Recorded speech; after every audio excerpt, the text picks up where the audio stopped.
নম্বর নিয়ামত আল্লাহ বললেন ওয়া রাফা'না লাকা যিকরাক। এই আয়াতটা মুখস্থ করতে হবে আজকে আমার সাথে সাথে পড়েন ওয়া রাফা'না লাকা যিকরাক। সবাই বলেন নাই, পড়েন ওয়া রাফা'না লাকা যিকরাক ওয়া রাফা'না লাকা যিকরাক। নবী হে আপনার সম্মানকে আমি আকাশচুম্বী করেছি। I have dignified your status high and high, the highest peak. আপনার মর্যাদা উঠাতে উঠাতে আকাশ বাতাস ছাপিয়ে সাত আকাশ কাঁপিয়ে আরশের উপরে নিয়ে গিয়েছে। আপনার মর্যাদা আমার পরপরই স্রষ্টার পরে পুরো সৃষ্টিকুলের উপরে বিশ্বনবীর মর্যাদা আছে না নাই? এজন্য আল্লাহ বললেন ওয়া রাফা'না লাকা যিকরাক। ও নবী, আপনার মর্যাদা সম্মান আমি আকাশচুম্বী করেছি। আপনার সুনাম, সুখ্যাতি, মান, মর্যাদা আমি গোটা বিশ্বে ছড়াইয়া দেব। এই আয়াত যখন নাজিল হলো কাফেররা হাসতে শুরু করলো। কাফেররা বলে মুহাম্মদ বেটা বলে কি, ও জানে বাঁচবে কিনা ওইটাই তো সন্দেহ। আমরা যেই ষড়যন্ত্র পাকাচ্ছি ও জানে বাঁচবে কিনা সে এটাই সন্দেহ। তার নাম গোটা বিশ্বে ছড়াবে কি করে আমরা দেখে নেব। আল্লাহ বলেন তোরা আমার নবীর সুনাম সুখ্যাতি ছড়ানোর ব্যাপারে বাধা তৈরি করবি, তোরা আমার নবীর ব্যাপারে অপপ্রচার চালাবি, তোদের অপপ্রচারকেই আমি আমার নবীর প্রচার মাধ্যম বানিয়ে দেব। তোরা করবি অপপ্রচার।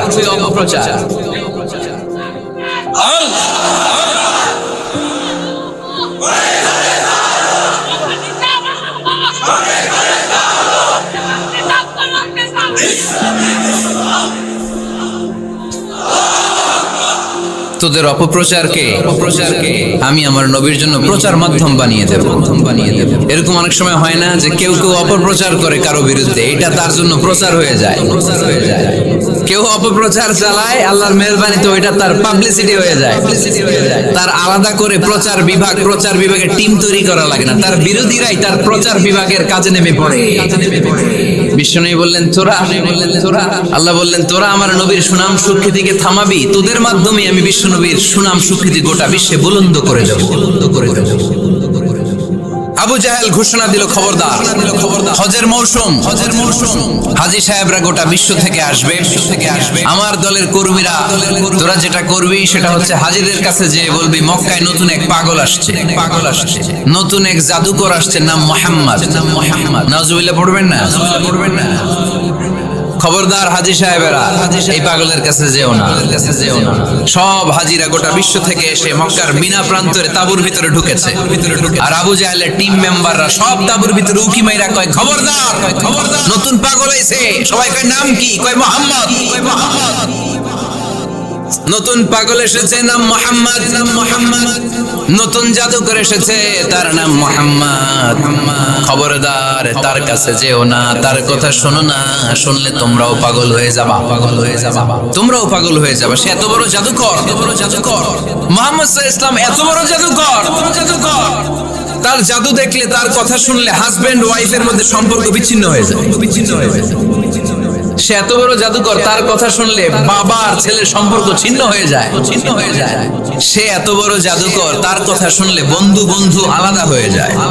খবরদার হাজী সাহেবরা, তোমরা হজ করতে এসেছো, করো, জমজমের পানি খাও আর খেজুর নিয়ে যাবা বাড়িতে, কিন্তু মুহাম্মদ সাল্লাল্লাহু আলাইহি ওয়াসাল্লামের কাছে যাওয়া যাবে না। আচ্ছা আপনারা বুঝে শুনে উত্তর দেন। এই যে লক্ষ লক্ষ হাজী মিনার তাঁবুতে বসা, আর আবু জাহেলের লোকটা যে বলল নতুন জাদুকরের নাম মুহাম্মদ, তার কাছে যেও না। এই লক্ষ লক্ষ হাজিরা এর আগে জীবনেও মুহাম্মদ সাল্লাল্লাহু আলাইহি ওয়াসাল্লামের নাম শুনছে? তার মানে মুহাম্মদ সাল্লাল্লাহু আলাইহি ওয়াসাল্লামের নাম তাদের কানে পৌঁছে দেওয়ার দায়িত্ব আবু জাহেল নিজেই নিয়ে নিয়েছে। চিল্লায় কোন ঠিক কিনা? অপপ্রচার হয়ে গিয়েছে। আর সবাই মনে মনে ভাবে কয় কি, এত বড় জাদুকর, হজ করি আর না করি এর না দেখে যাওয়া যাবে না। হজ তাড়াতাড়ি কোন রকম সাইরা এই জাদুকরের কাছে আগে যাব, দেখি কেমন জাদু দেখায়, দেখি কত বড় ম্যাজিশিয়ান, দেখি তো কত বড় পাগলের কারণ। আল ইনসানু হারিসুন আলা মা মুনিআ। মানুষকে যেটা নিষেধ করা হয় বেশি, মানুষ এটা করতে চায়। যদি বলি ওদিকে যাবি না, ওর বাপের কিরা ওদিকে যাবে, ঠিক কি না? এটা আমাদের স্বভাব, এটা আমাদের খাসলা, আমাদের বৈশিষ্ট্য, যেটা আমাদেরকে নিষেধ করা হয় বেশি, ওটা করতে মন চায়। সব হাজিরা মনে মনে ভাবলো আমরা যাব। তোরা যতই বলিস না কেন যাব, হজের পরে অবশ্যই যাব। দেখা গেল হজের পরে বিশ্বনবী মুহাম্মদুর রাসূলুল্লাহ সাল্লাল্লাহু আলাইহি ওয়াসাল্লামের বাড়ির সামনে বিশাল বড় গ্যাদারিং শুরু হয়েছে। সবাই লাইন ধরে দেখা করতে গেছে। দেখা করতে যে বিশ্বনবীর চেহারা দেখে প্রথম নজরই সব পাগল।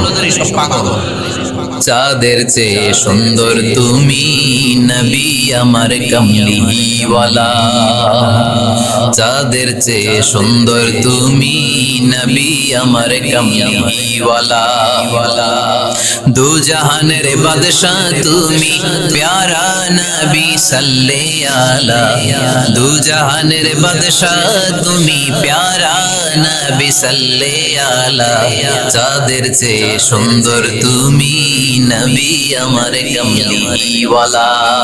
সুবহানাল্লাহ পড়েন। এত সুন্দর চেহারা, বিষ্ণু ঈসা ইসলামের চেহারার মতো এরকম চেহারার মানুষ পৃথিবীতে আছে? দ্বিতীয়টা অনেকে বলে সাইয়েদনা ইউসুফ আলাইহিস সালামের চেহারা নাকি বেশি সুন্দর, ঠিক, কিন্তু আমার নবীর চাইতে বেশি নয়। বিষ্ণু বলতেন আনা মালিহুন ওয়া আখি ইউসুফু সাবিহুন, আমার ভাই ইউসুফ হচ্ছে সাবিহ মানে সাদা সুন্দর ধবধবে, আর আমি হচ্ছে মালিহ মানে এসেছে মিলহান থেকে, মিলহান মানে লবণ, মানে লাবণ্যময় সুন্দর। আমার ভাই ইউসুফ নবী সাদা সুন্দর, আমি লাবণ্যময় সুন্দর। কোনটার দাম বেশি? লাবণ্যময় সুন্দরের দাম বেশি। সাইয়েদনা ইউসুফ আলাইহিস সালামের চেহারা দেখে মিশরের মেয়েরা লেবু কাটতে যে বা কমলা কাটতে যে আনার কাটতে যে কমলা কাটতে যে আঙ্গুল কেটে ফেলেছিল। কোরআন তার সাক্ষী। ওয়াকাত্তা'না আইদিয়াহুন। আম্মা জান আয়েশা রাদিয়াল্লাহু তাআলা আনহা যখন এই ঘটনা শুনেছেন, তিনি মিশরের মেয়েদেরকে ডাক দিয়ে বলেছেন, ও মিশরের মেয়েরা, তোমরা ইউসুফ নবীর সৌন্দর্য দেখে লেবু কাটতে যে আঙ্গুল কেটেছো, আমার স্বামী প্যারা নবী মুহাম্মদ রাসূলুল্লাহর চেহারা যদি তোমরা দেখতা, তাহলে লেবু কাটতে যে আঙ্গুল নয়, কলিজাটা কেটে টুকরা করে দিতা। আবার আম্মা জান আয়েশা বলতো লাকুম শামসুন ওয়া লানা শামসুন, তোমাদের জন্য একটা সূর্য আছে, কিন্তু আমি আয়েশার জন্য আলাদা একটা সূর্য আছে। তোমাদের সূর্যটা প্রতিদিন সকালবেলা পূর্ব আকাশে উদিত হয়ে গোটা দুনিয়াটারে আলোকিত করে দেয়, আর আমার সূর্যটার নাম হলো মুহাম্মদ সাল্লাল্লাহু আলাইহি ওয়াসাল্লাম। মসজিদে নববীতে এশার নামাজের পরে আমার সূর্যটা আমার ঘরে উদিত হয়। তোমাদের সূর্য সকালবেলা পূর্ব আকাশে উঠে গোটা দুনিয়াটারে আলোকিত করে, আমার সূর্য মুহাম্মদ এশার নামাজের পরে আমার ঘরের ভেতরে যখন উকি দেয়, আমার পুরো ঘরটারে আলোকিত করে দেয় কে? এত সুন্দর চেহারা ছিল, ওনার চেহারার নূর দিয়ে হারানো সুই খুঁজে পেয়েছে বিশ্বনবীর স্ত্রীরা। চিল্লায় কোন আল্লাহু আকবার। বিশ্বনবীর চেহারার সৌন্দর্যের সাথে কারো সৌন্দর্যের কোনো মিল হবে? No comparison with our beloved prophet Muhammad সাল্লাল্লাহু আলাইহি ওয়াসাল্লাম। whether it's the fitness, whether it's the appearance, whether it's the status, no comparison with our prophet. এটা ফিটনেসের দিক থেকে হোক, এটা চেহারার সৌন্দর্যের দিক থেকে হোক, এটা কণ্ঠস্বরের ঝংকারের দিক থেকে হোক, সম্মান আর মর্যাদার দিক থেকে হোক, আমার নবীর সম্মানের ধারে কাছেও সম্মান পৃথিবীর কারো হতে পারে না। চিল্লায় বলেন ঠিক কিনা? এজন্য আল্লাহ বললেন ওয়ারাফা'না লাকা যিকরাক, নবী আপনার সম্মান বাড়াতে বাড়াতে আমি আকাশচুম্বী করেছি। লোকজন সব যে বিশ্বনবীর দরবারে লাইন ধরেছে, হাজিরা সব বিশ্বনবীর কাছে যে চেহারা দেখেই কুপকার। বাকি জিনিস তো পরে। অনেকে আছে না, চেহারা দেখলেই মানুষ পাগল হয়ে যায়, আছে না নাই? চেহারা দেখেই পাগল, চেহারা দেখেই পাগল। তারপর তারা মিলাতে লাগলো। মিনার তাবুতে আবু জাহেলের কর্মীরা ঘোষণা দিয়েছিল এলাকায় মুহাম্মদ নামে পাগল এসেছে। তারা মিলায়ে দেখে না, এই মহামানব কোনোদিন পাগল হতে পারে না, কারণ পাগলের চুলগুলো থাকে উস্কো খুস্কো। ঠিক কিনা? আমার নবী সাল্লাল্লাহু আলাইহি ওয়াসাল্লামের চুল উস্কো খুস্কো ছিল। কত সুন্দর চুল আঁচড়ে রাখতেন, জাইতুনের তেল দিতেন, আতর ঢেলে মাথার শীতের মধ্যে ঢেলে দিতেন, কপাল বেয়ে বেয়ে পড়তো, আর যেখানে সেজদা দিতেন সেজদার জায়গা আতরের ঘ্রাণে আমোদ হয়ে যেত। হাতের তালুতে পারফিউম মাখতেন, আর মানুষের সাথে মুসাফা করলে যার সাথে মুসাফা তার হাতের সাথে নবীর ব্যবহৃত পারফিউমের ঘ্রাণ ছুটে যেত। এত পরিচ্ছন্ন ছিল, এত পরিচ্ছন্ন ছিল। তারা বিশ্বনবীর বক্তব্যের মিল খুঁজে পায় না। তারা বলে না, এই লোক কখনো পাগল হতে পারে না। পাগলের চুল থাকে উস্কো খুস্কো, জামা থাকে ছিঁড়া ফাড়া, গায়ের মধ্যে থাকে ময়লা। পাগল কখনো দাঁত মাজে না, কিন্তু বিশ্বনবীর মুচকি হাসির ফাঁক দিয়ে দাঁতের দিকে তাকালে মানুষগুলো সব পাগল হয়ে যায়। স্মাইল দিতেন বিশ্বনবী, স্মাইল, মুচকি হাসি, তাবাসসুম। বিশ্বনবীর মুচকি হাসি দেখলে মানুষ পাগল হয়ে যেত, পাগল পাড়া হয়ে যেত। তারা বলে না, তারা বলে না, এই মহামানব তো কখনো পাগল হতে পারে না, পাগল হতে পারে না। আবার মিলাতে লাগলো আবু জাহেলের কর্মীরা বলেছিল এটা নাকি বড় জাদুকর, কিন্তু তারা বলে না, না, এই অসাধারণ লোকটা জাদুকর হতে পারে না, সে তো কোনো মন্ত্র পড়ে না। জাদু করার জন্য মন্ত্র পড়ার দরকার আছে না নাই? বিষ্ণুনবী কি মন্ত্র পড়তো? বিষ্ণুনবী কি পড়ে শোনাতো? কি পড়ে শোনাতো? চিল্লায় বলেন, কি পড়ে শোনাতো? কোরআন শোনা। কোরআন এত সুন্দর কণ্ঠ ছিল বিশ্বনবী, পাগল হয়ে যেত মানুষ শুনতে শুনতে, পাগল পাড়া হয়ে যেত, বিমুগ্ধ হয়ে যেত। তারা সবাই বলতে আরম্ভ করলো, আবু জাহেল তুমি মিথ্যাবাদী, তুমি মিথ্যাবাদী। তবে তোমাকে ধন্যবাদ এরকম একটা মানুষের সাথে পরিচয় করিয়ে দেওয়ার জন্য। সুবহানাল্লাহ কইলেন না? আমরা মেনে নিতে পারলাম না সে পাগল নয়, জাদুকর নয়, সে হলো এই জামানার পয়গাম্বার। আমরা পড়ে নিলাম লা ইলাহা ইল্লাল্লাহু মুহাম্মাদুর রাসূলুল্লাহ সাল্লাল্লাহু আলাইহি ওয়াসাল্লাম। রাফা'না লাকা যিকরাক, নবী হে এইভাবে আমি আপনার সম্মানকে বাড়িয়েছি। হাইসুমা যুকিরতু যুকিরতা মাই, নবী যেখানে আমার নাম নেওয়া হবে, আমার পর আপনার নামও নেওয়া হবে। পড়েন সুবহানাল্লাহ, পড়েন সুবহানাল্লাহ। যেখানে আমার আল্লাহর নাম, তারপরে আমার নবীর নাম আছে না নাই? কালিমার ভেতরে লা ইলাহা ইল্লাল্লাহ আমার আল্লাহর নাম শোভা পায়, তারপরে মুহাম্মাদুর রাসূলুল্লাহ দ্বিতীয় বাক্যে আমার নবীর সুন্দর নামটা আছে না নাই? কালেমার মধ্যে প্রথমে আল্লাহর নাম, তারপরে নবীর নাম। হাইসুমা যুকিরতু যুকিরতা মাই, নবী কিভাবে আপনার মর্যাদা আমি বাড়াবো জানেন? যেখানে আমি ওইখানেই আপনি, যেখানে আমার নাম নেওয়া হবে তারপরেই সৃষ্টিকুলের মধ্য থেকে শুধু আপনার নাম নেওয়া হবে। সুবহানাল্লাহ পড়েন।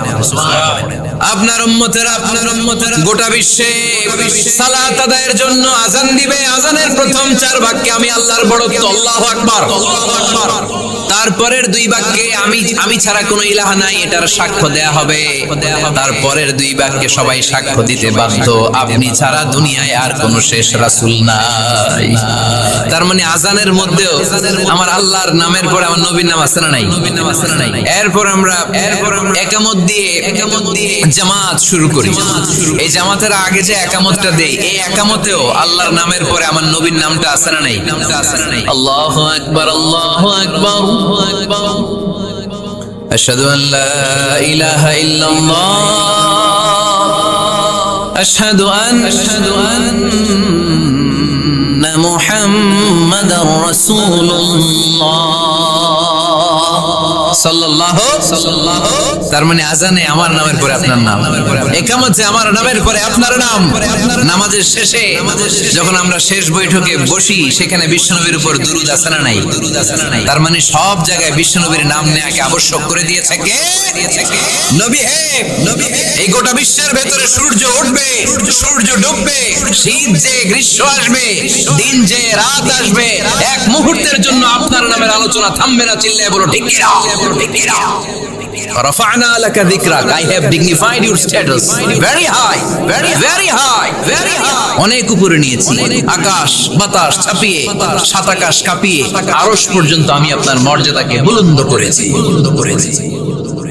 এই পৃথিবীতে যত আসমানি কিতাব এসেছিল সবগুলো আসমানি কিতাবে বিষ্ণুনবীর নাম উল্লেখ করেছে কে? তার মানে তাওরাতের ভেতরে বিষ্ণুনবীর নাম আছে না নাই? ইনজিল, জাবুর, সুহুফ ইব্রাহিম, সুহুফ মূসা, আল্লাযী ইয়াজিদুনাহু মাকতুবান ইনদাহুম ফিত তাওরাত ওয়াল ইনজিল। ইহুদিরা খ্রিস্টানরা বিশ্বনবীর মানতে চাইতো না। তারা বলতো মুহাম্মদ, তোমার নাম তো আমাদের কিতাবে নাই। বিশ্বনবী বললেন পড়ো। তারা পড়তে পড়তে বিশ্বনবীর জায়গাটা লুকিয়ে রাখতো। যেখানে বিশ্বনবীর নাম ওরা এইভাবে ধরে রাখতো। বিশ্বনবী সাল্লাল্লাহু আলাইহি ওয়াসাল্লাম এক সাহাবাকে বললেন, আমি তো ওদের ভাষা বুঝি না, তুমি ওদের ভাষা বুঝে দেখো কোন জায়গায় সোরামিটা করে। প্রতিটা কিতাবের প্রতিটা পাতায় পাতায় বিশ্বনবীর নাম আছে না নাই? সাইয়েদনা আদম আলাইহিস সালাম থেকে শুরু করে ঈসা আলাইহিস সালাম পর্যন্ত যত নবী এসেছে সব নবী সুসংবাদ দিয়েছে যে একজন নবী আসবে, যে নবী আসার মধ্য দিয়ে আম্বিয়া আলাইহিমুস সালাম পৃথিবীতে আসার যে ধারাবাহিকতা, এই সিলসিলা, এই চেইনকে আল্লাহ তাআলা কাট অফ করে দিবে। সাইয়েদনা আদম তার বংশধরদেরকে বলেছে, নূহ আলাইহিস সালাম তার প্রজন্মকে বলেছে, ইব্রাহিম আলাইহিস সালাম তার জেনারেশনকে বলেছে, মূসা আলাইহিস সালাম বনি ইসরাইলকে শুনিয়েছে। সর্বশেষ সাইয়েদনা ঈসা আলাইহিস সালাম এসে বলেছে, ইয়াতি মিন বাদি ইসমুহু আহমদ, আমার পরে এমন এক নবী আসবে তার নাম চিল্লায়ে বলেন আহমদ। বড় বিশ্বস্ত, সে কোন বন্ধু বলো বেশি বিশ্বস্ত, সে কোন বন্ধু বলো বেশি বিশ্বস্ত,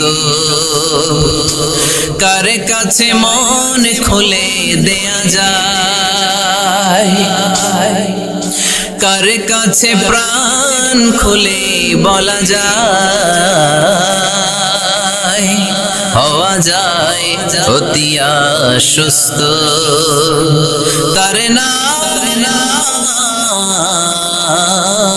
আহমদ বড় বিশ্বস্ত। সুবহানাল্লাহ পড়েন। ইয়াতি মিন বাদি ইসমুহু আহমদ, আমার পরে এমন এক নবী আসবে তার নাম হবে আহমদ। এই নবীর পরে আর কোন নবী আছে? চিল্লায়ে বলেন লা নবিয়্যা বাদি ওয়ালা রাসূলা, আমার পরে কোনো নবীও নাই, আমার পরে কোনো রাসূলও নাই। তবে আমার পরে যদি নবী হওয়ার যোগ্যতা কারো থাকে, আমার ওমরে ফারুক নবী হওয়ার যোগ্যতা রাখে। কোন নবী নাই, খাতামুন নবিয়্যিন, আমার পরে কোনো নবী নাই। তার মানে বিশ্বনবীর জীবনে 3 নম্বর নিয়ামত হলো রাফা'না লাকা যিকরাক, মর্যাদা আমি বাড়াতে নবী অনেক উপরে নিয়েছি। আবার আল্লাহ আমাদেরকে ডেকে বললেন, ও ইমানদার বান্দারা শোনো, আমি স্বয়ং আল্লাহ তাআলা আমার ফেরেশতা বাহিনী নিয়ে এই নবীর উপরে স্বয়ং আমি দরুদ পড়ি।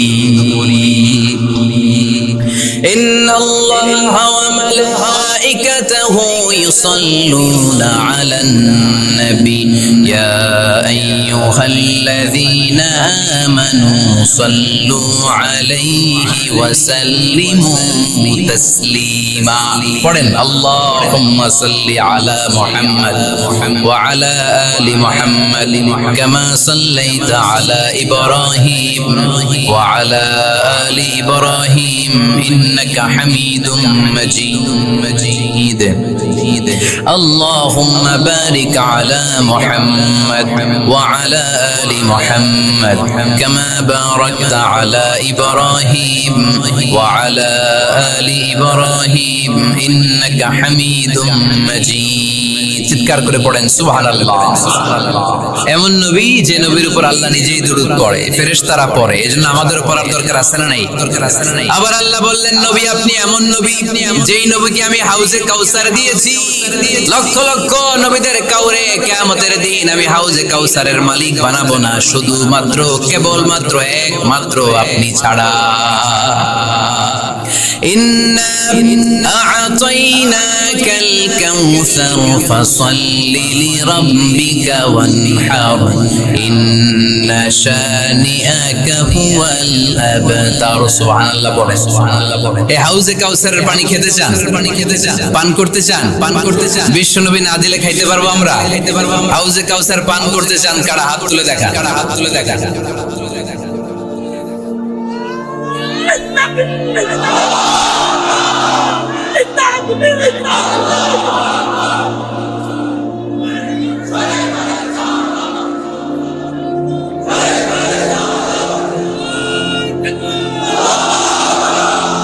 আহলা মিনাল আসাল, হাউজে কাউসারের পানি মধুর চেয়েও মিষ্টি।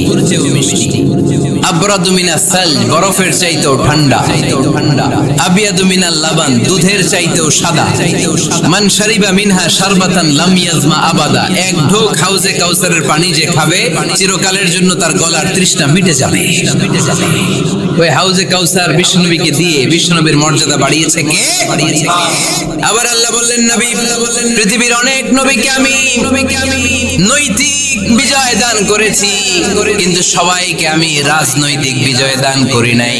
আপনাকে আমি এমন নবী করে দুনিয়ার বুকে পাঠিয়েছি, আপনাকে আমি নৈতিক বিজয় দান করেছি, পাশাপাশি রাজনৈতিক বিজয়ও দান করেছি। সুবহানাল্লাহ। বিশ্বনবী একাধারে যেমনি মসজিদে নববীর ইমাম ছিলেন, পাশাপাশি মদিনার রাষ্ট্রের প্রেসিডেন্ট ছিলেন, ঠিক কিনা? তার মানে ইমাম বা নেতা এমন হওয়া দরকার যে নামাজও পড়াতে পারে, আবার সমাজও শাসন করতে পারে, ঠিক কিনা? এমন নেতার দরকার আছে না নেই? এজন্য বিশ্বনবী বললেন, রব্বি আদখিলনি মুদখালা সিদকিন ওয়া আখরিজনি মুখরাজা সিদকিন ওয়াজআলনি মিন লাদুনকা সুলতানান নাসীরা। ও আল্লাহ, আপনি আমারে সত্যতার সাথে মক্কায় রাখেন, বের করলেও সত্যতার সাথে বের করেন, আর আপনি আমাকে বিজয়ী শক্তি দান করেন। বিজয়ী শক্তি, রাজনৈতিক শক্তি বিশ্বনবী আল্লাহ তাআলার কাছ থেকে দোয়া করে চেয়ে নিয়েছেন। চিল্লায়ে বলেন ঠিক কিনা? রাজনৈতিক শক্তি দরকার আছে না নাই? দরকার আছে না নাই? দরকার আছে, দরকার আছে। তা আস্তে করে বললেন কেন? রাজনৈতিক শক্তি থাকার দরকার আছে না নাই? দেখেন, বাংলাদেশ সৃষ্টি হয়েছে কত সালে বলেন? কত সালে বলেন?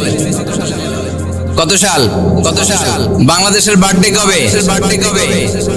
1971 এ। 71 সালের পর থেকে আমাদের বাংলাদেশে সুদ আছে না নাই? কিন্তু সুদের বিরুদ্ধে ওয়াজ আছে না নাই? আলেম ওলামারা আজীবন সুদের বিরুদ্ধে ওয়াজ করছে।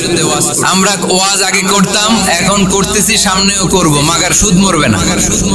এর কারণ যেটা আইন করে প্রণয়ন করা হয় ওইটা ওয়াজ করে মারা যায় না, ওইটারে আইন করে নষ্ট করতে হয়। চিল্লায়ে বলেন ঠিক কিনা? আমি সারা জীবন সুদের বিরুদ্ধে ওয়াজ করলে সুদ যাবে না, কিন্তু দেশনেত্রী মাননীয় প্রধানমন্ত্রী যদি কালকে ঘোষণা দেয় বাংলাদেশের কোন ব্যাংকে ব্যাংকিং ফিনান্সিয়াল ট্রানজাকশনে কোনো সুদ চলবে না, তার পরের দিন থেকে বাংলাদেশে কোনো সুদ থাকবে না। চিল্লায়ে বলেন ঠিক কিনা?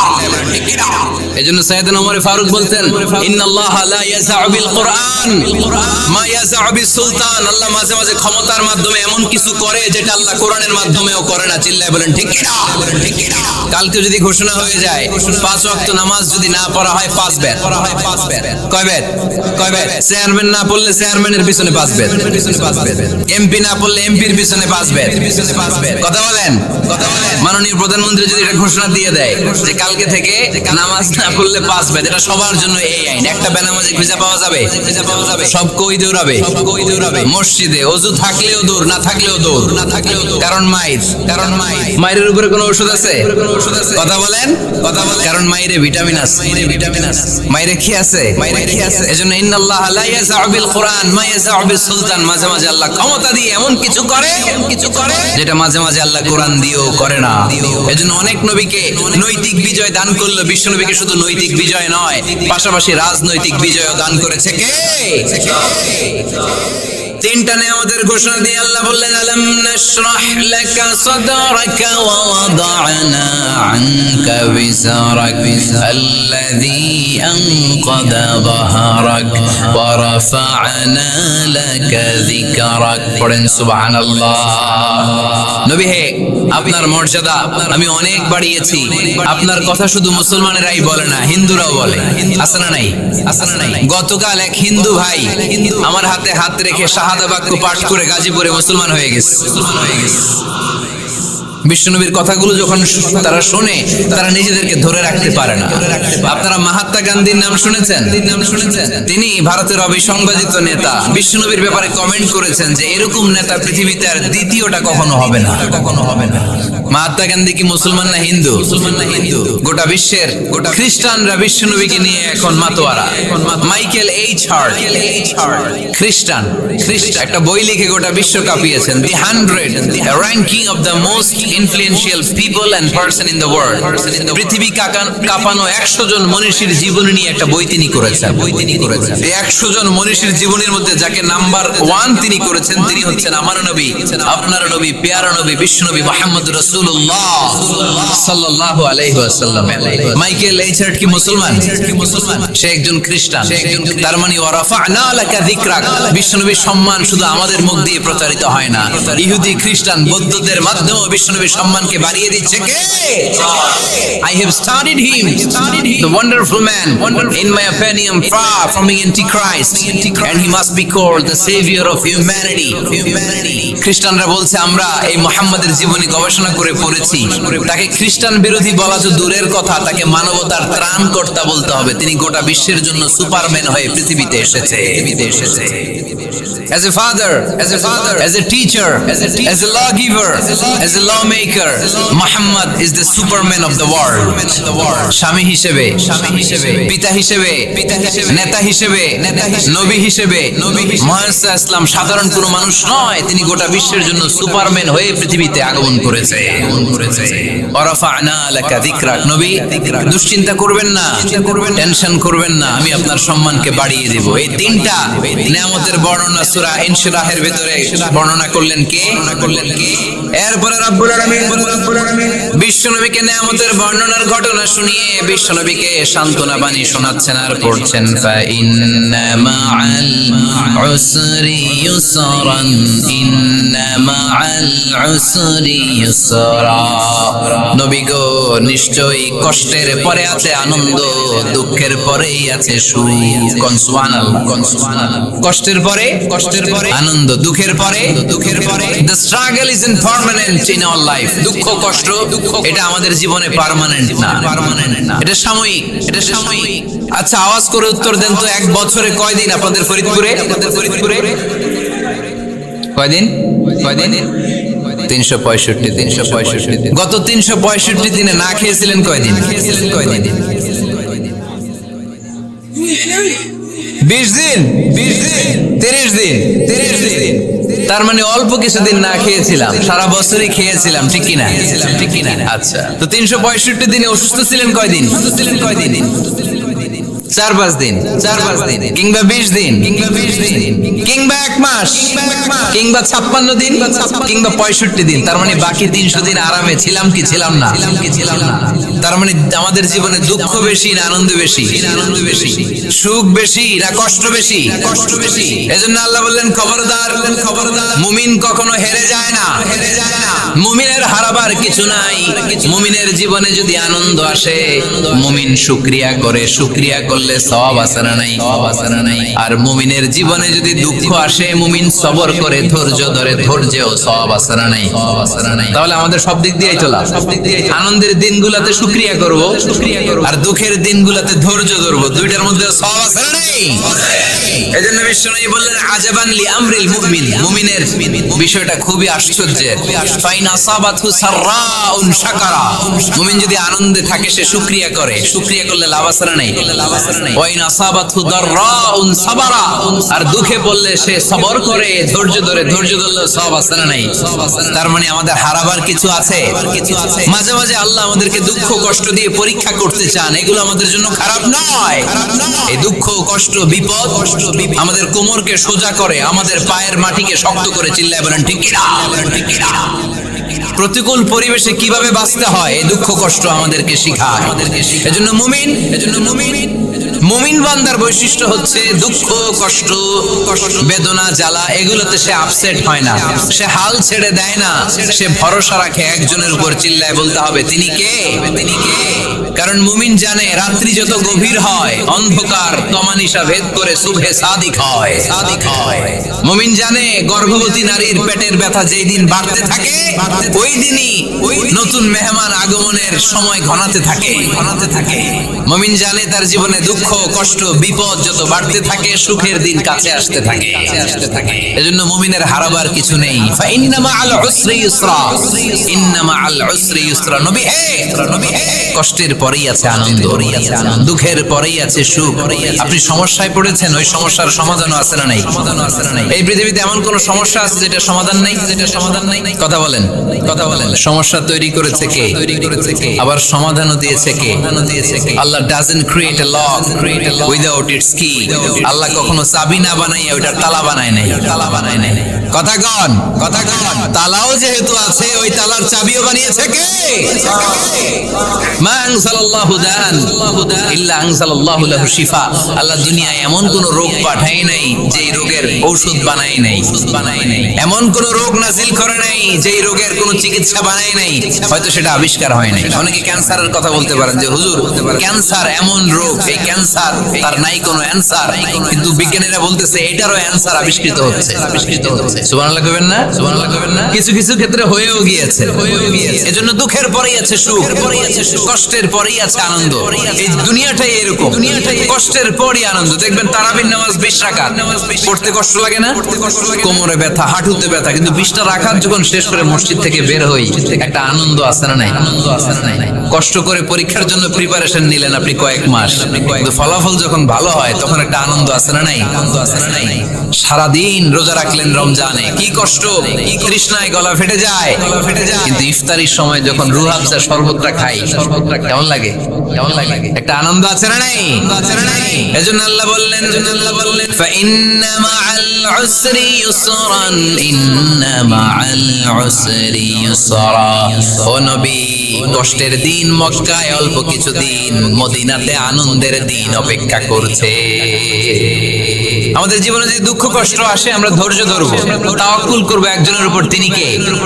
কারণ আমরা বিশ্বাস করি কষ্টের দিন এটা চিরকালের জন্য নয়, সামনে আনন্দের দিন আমাদের জন্য সেট করে রেখেছে কে? তাহলে আমরা সূরাতুল ইনশিরাহ থেকে 3টা নিয়ামতের বর্ণনা শুনলাম। বিশ্বনবীকে কি সান্ত্বনা দেয়া হলো সেটা শুনলাম। এবার 2টা গাইডলাইন শুনে তাফসীর আমরা শেষ করব। শুনতেছেন? কষ্ট হচ্ছে? ওঠা বসা করতেছেন কেন? উঠলেন কারা কারা? শেষ করে দিব? দোয়া করে দেই। কি গাইডলাইন দিলেন শুনবেন? কে কে শুনবেন না হাত তোলেন।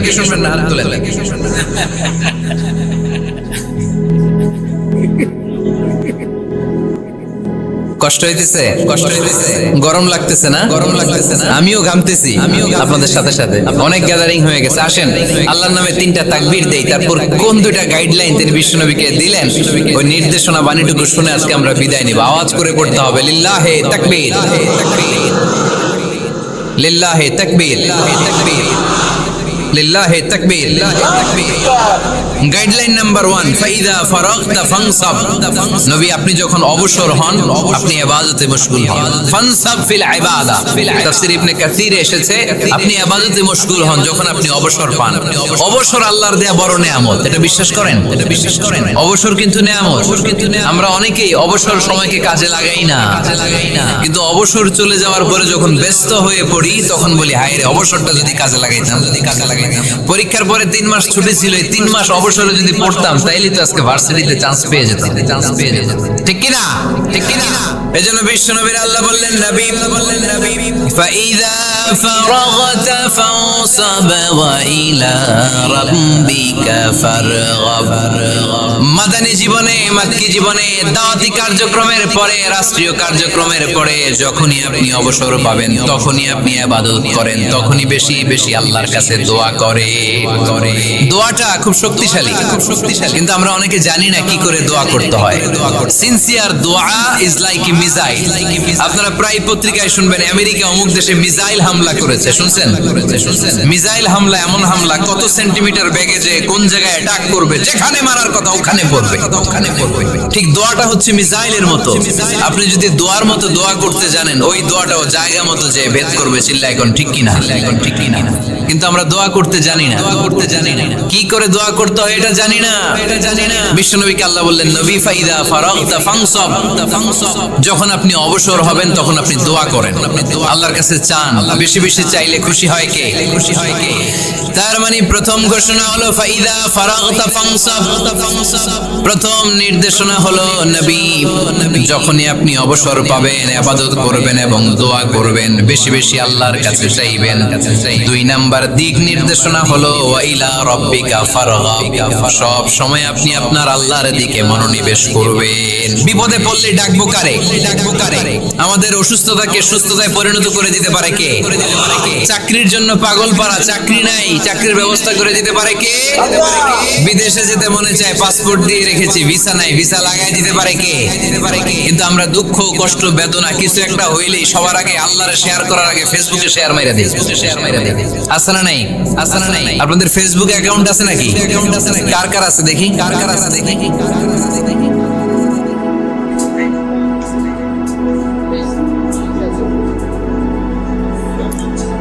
আছে। এটার জন্য আমরা ভালো কাজে লাগাই, ঠিক কিনা?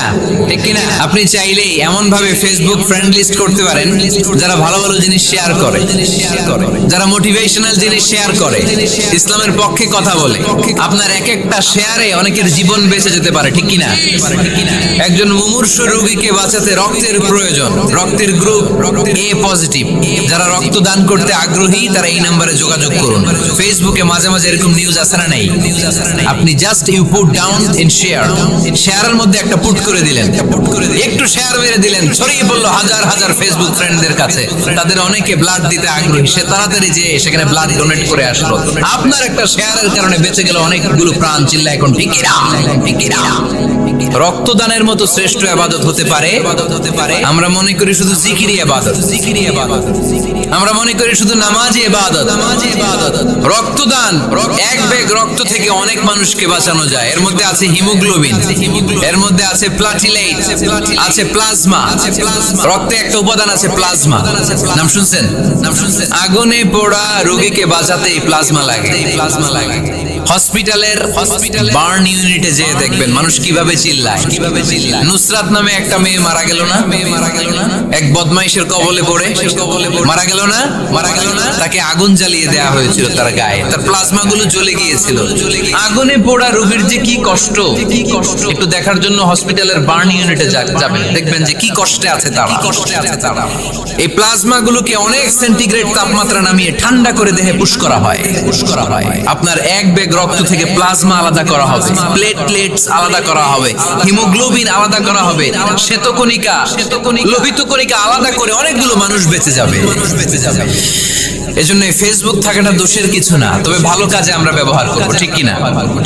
আপনার ফেসবুক শেয়ারিং আপনার জান্নাতি বানাতে পারে, আর আপনার ফেসবুক শেয়ারিং আপনার জাহান্নামের লাকড়ি বানাতে পারে। চিল্লায় বলেন ঠিক কিনা? So the decision is yours. সিদ্ধান্ত আপনাকে নিতে হবে, আপনি কিভাবে করবেন। যে কোনো বিপদে ওয়া ইলা রাব্বিকা ফারগাব, কোন দিকে মনোনিবেশ না করে কার দিকে মনোনিবেশ করব? যে কোনো বিপদ আপদ ফেসবুকে শেয়ার করার আগে শেয়ার করব কার কাছে? বিশ্বনবী ভাবতেন 40 বছর বয়সে আমি নবী হলাম, তার আগে যা করলাম আল্লাহ এটা কি করবে? আল্লাহ বলে নবী আপনার আগের গুনাহ পরের গুনাহ বলতে কিছুই নাই, সবই মাফ, সব মাফ। তারপরেও আমার নবী বলতেন আল্লাহে লা আস্তাগফিরুল্লাহ ওয়া আতুবু ফিল ইয়াউম আকসার মিন 70 মাররা। আমি এমন নবী যার কোনো গুনাহই নাই, আগের গুনাহও নাই, পরের গুনাহও নাই, তারপরেও আমি নবী প্রতিদিন 70 বারেরও বেশি তওবা আর ইস্তেগফার পড়ি। আমাদের জন্য শিক্ষা।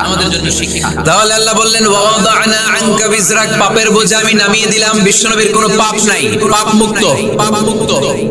তাফসিরে 2 নম্বরে এসেছে বিজরুল গাম, চিন্তার বোঝা। বিশ্বনবী সব সময় আমাদেরকে নিয়ে চিন্তা করতেন। কাকে নিয়ে চিন্তা? কথা বলেন। আমাদেরও চিন্তা আছে না নাই? কিসের চিন্তা? হ্যাঁ, টাকার চিন্তা। তো আমাদেরও চিন্তা আছে, বিশ্বনবীরও চিন্তা ছিল। 2 চিন্তা কি এক? বিশ্বনবীর কাঁধে তো পুরো উম্মার জিম্মাদারি। কিয়ামত পর্যন্ত যারা পৃথিবীতে আসবে সবার জন্য বিশ্বনবী কাঁদতেন। বিশ্বনবীর গোটা উম্মা নিয়ে চিন্তা। সব নবীকে আল্লাহ তাআলা একটা করে দোয়া দিয়েছিলেন আর বলেছিলেন নবী একটা স্পেশাল দোয়া করার সুযোগ তোমাদেরকে দিলাম, ওই দোয়া করলেই কবুল হয়ে যাবে। কিন্তু সুযোগ পাবা জীবনে কয়বার? সবাই বলেন কয়বার? সব নবী কয়টা করে পাইছে? সব নবী তাদের দোয়াগুলো দুনিয়াতেই করে ফেলেছে। বিশ্বনবী বলেন লিকুল্লি নবিয়্যিন দাওয়া মুস্তাজাবা। এই দুনিয়াতে সব নবীদের একটা করে মুস্তাজাবুদ দাওয়া আছে। আল্লাহ বলেছে ও নবী একটা করে স্পেশাল দোয়া করার সুযোগ পাবা, দোয়াটা করা মাত্রই কবুল করে নেব। বিশ্বনবী বললেন এই পৃথিবীর বুকে যত নবী রাসূল দুনিয়ায় এসেছে সব নবীরা তাদের স্পেশাল দোয়া দুনিয়ায় করে ফেলেছে, ইল্লা আনা, কিন্তু আমি করি নাই। বিশ্বনবী বললেন ওয়া ইন্নী আখতাবিউ দাওয়াতি শাফাআতান লি উম্মতি ইয়াউমাল কিয়ামাহ। আমি আমার স্পেশাল দোয়াটা করি নাই, আমার স্পেশাল দোয়াটা আমি আমার গুনাহগার উম্মতকে বাঁচানোর জন্য কিয়ামত পর্যন্ত রেখে দিয়েছি। আমরা যেদিন বিপদে পড়ে যাব, যেদিন আমার আব্বা আমারে চিনবে না, আমি আমার আব্বারে চিনব না। নেতা তার কর্মীরে চিনবে না, কর্মী নেতারে চিনবে না, ঠিক কি না? পীর সাহেব মুরিদরে চিনবে না, মুরিদ পীর সাহেবরে চিনবে না। স্বামী তার স্ত্রীরে চিনবে না, স্ত্রী তার স্বামীরে চিনবে না। নবী থেকে শুরু করে, ওলি থেকে শুরু করে, শহীদ থেকে শুরু করে সবার মুখে একটাই জিকির, ইয়া নাফসি ইয়া নাফসি ইয়া নাফসি। আকাশের সূর্যটা যেদিন মাথার কাছে চলে আসবে, জমিনটা তামার জমিন হয়ে যাবে। সূর্যের তাপে মাথার মগজগুলো ভাতের মাড়ের মতো গলে গলে নাকের ছিদ্র, কানের ছিদ্র দিয়ে টপ টপ করে বেয়ে বেয়ে নিচে পড়বে। ওই কঠিন দিনে কেউ কাউরে চিনবে না। বিষ্ণু বললেন ওই দোয়াটা আমি দুনিয়ায় করি নাই, আমি বদরের যুদ্ধে মার খেয়েছি, উহুদের যুদ্ধে দাঁত ভেঙেছি, আমি না খেয়ে পেটে পাথর বেঁধেছি। আমি যদি ওই দিন দোয়া করতাম আল্লাহ দোয়া কবুল করে নিত, জান্নাতি খাবার দিয়ে দিত, আমার মায়ের খাওয়া লাগতো না, তায়েফে আমার রক্ত ঝরতো না, দোয়া করলেই কবুল। কিন্তু ওই দোয়াটা আমি দুনিয়ায় করি নাই, ওই দোয়াটা আমার জন্য, আপনার জন্য, আমাদের জন্য বিশ্বনবী জমা রেখে দিয়েছে। এজন্য বিশ্বনবীর চিন্তা আর আমাদের চিন্তা এক চিন্তা না, বিশ্বনবীর পুরা উম্মতের চিন্তা। কিয়ামত পর্যন্ত যত মানুষ আসবে সবাই আমার উম্মত, না জানি তাদের নসিবে কি হয়ে যায়। এই চিন্তার বোঝা বিশ্বনবীকে কাবু করে ফেলেছিল। আল্লাহ বললেন নবী নো টেনশন, কোনো টেনশন নাই, আপনার এই চিন্তার বোঝাকে আপনার পিঠ থেকে আমি আল্লাহ নিজ দায়িত্বে সরিয়ে নিলাম। এজন্য আল্লাহ বললেন আলাম নাশরাহ লাকা সাদরাকা ওয়া ওয়াদা'না আনকা বিসরাক আল্লাযী আনকাদা যাহরাক। যেই চিন্তার বোঝা আপনাকে কষ্ট দেয়, যেই চিন্তার বোঝা আপনারে পেরেশান করে তোলে, আপনার পিঠ থেকে ওই চিন্তার বোঝা নবী আমি সরিয়ে নিলাম। কি দিয়ে সরিয়ে নিল? কোরআনের আলো দিয়ে। আওয়াজ করে বলতে হবে কি দিয়ে? বিশ্বনবী মক্কায় দেখতেন মূর্তির পূজা হয়, আল্লাহর ঘরের ভিতরে 360টা মূর্তির পূজা। বিশ্বনবী দেখতে পেলেন দুর্বলের উপরে সবলের অত্যাচার। বিশ্বনবী দেখতে পেলেন নারীদেরকে অত্যাচার করা হয়। কন্যা সন্তান হলে বাবা তার মেয়েটাকে নিয়ে জঙ্গলের ভেতরে ঢুকে কিংবা মরুভূমির ভেতরে যে জীবিত দাফন করে দেয়। ওয়াইদাল মাউউদাতু সুইলাত ওয়াদুল বানাত। বিশ্বনবী এগুলো দেখতেন চারপাশে। দেখে এই পথহারা জাতিকে কিভাবে উদ্ধার করবেন, কি দিয়ে উদ্ধার করা যায়, এই টেনশনে বিশ্বনবীর পিঠ বাঁকা হয়ে গিয়েছিল। উপমা বাঁকা হয়ে গিয়েছিল। বিশ্বনবী সব সময় পেরেশান থাকতেন। আল্লাহ বললেন নবী টেনশনের দরকার নাই, হেরা গুহায় এমন একটা নূরের আলো দিয়ে আমি আপনারে আলোকিত করব যার মাধ্যমে সব পেরেশানি দূর হয়ে যাবে। আলাম নাশরাহ লাকা সাদরাকা ওয়া ওয়াদা'না আনকা বিজরাক আল্লাযী আনকাদা যাহরাক। আপনাকে পেরেশান বানিয়ে দেয় এরকম সব চিন্তার বোঝা আমি আল্লাহ সরিয়ে নিলাম। সুবহানাল্লাহ। দুইটা নিয়ামত শুনলাম, এবার 3 নম্বরের নিয়ামত আল্লাহ বললেন ওয়া রাফা'না লাকা যিকরাক। এটা মুখস্থ করতে হবে আজকে, আমার সাথে সাথে পড়েন ওয়া রাফা'না লাকা যিকরাক।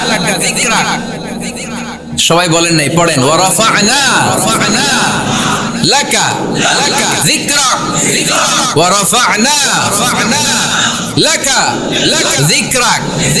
নবী হে আপনার সম্মানকে আমি আকাশচুম্বী করেছি। I have dignified your status high and high, the highest peak. আপনার মর্যাদা উঠাতে উঠাতে আকাশ বাতাস ছাপিয়ে সাত আকাশ কাঁপিয়ে আরশের উপরে নিয়ে গিয়েছে। আপনার মর্যাদা আমার পরপরই স্রষ্টার পরে পুরো সৃষ্টিকুলের উপরে বিশ্বনবীর মর্যাদা আছে না নাই? এজন্য আল্লাহ বললেন ওয়ারাফা'না লাকা যিকরাক, ও নবী আপনার মর্যাদা সম্মান আমি আকাশচুম্বী করেছি। আপনার সুনাম, আপনার সুখ্যাতি, মান, মর্যাদা আমি গোটা বিশ্বে ছড়াইয়া দেব। এই আয়াত যখন নাজিল হলো কাফেররা হাসতে শুরু করলো। কাফেররা বলে মুহাম্মদ বেটা বলে কি, ও জানে বাঁচবে কিনা ওইটাই তো সন্দেহ। আমরা যেই ষড়যন্ত্র পাকাচ্ছি ও জানে বাঁচবে কিনা সে এটাই সন্দেহ, তার নাম গোটা বিশ্বে ছড়াবে কি করে আমরা দেখে নেব। আল্লাহ বলেন তোরা আমার নবীর সুনাম সুখ্যাতি ছড়ানোর ব্যাপারে বাধা তৈরি করবি, তোরা আমার নবীর ব্যাপারে অপপ্রচার চালাবি, তোদের অপপ্রচারকেই আমি আমার নবীর প্রচার মাধ্যম বানিয়ে দেব। তোরা করবি অপপ্রচার।